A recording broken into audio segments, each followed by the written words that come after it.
I made a lot of pledges when I ran, and one thing I pledged to do is never to sound like a politician. I think that this president got elected because of who he was. That just gets people going.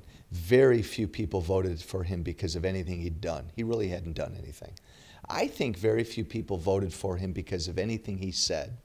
We were caught up in who he was, this historic figure.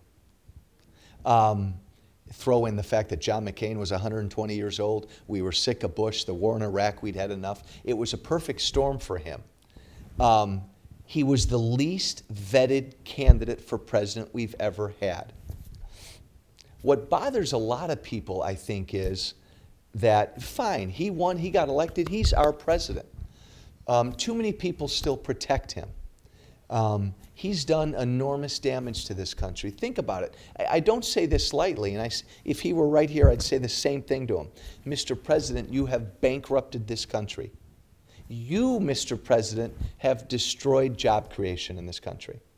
Shame on us, because again, we didn't really listen to what he was saying.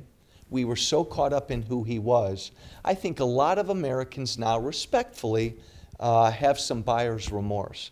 And so I think what we need to do is we need to treat this president like we've treated all our presidents. And it shouldn't be, there shouldn't be anything wrong with saying, Mr. President, you're wrong. Mr. President, when you say that, oh gosh, I don't know if I can approve Social Security checks on August 3rd, come on, sir, you're not being truthful.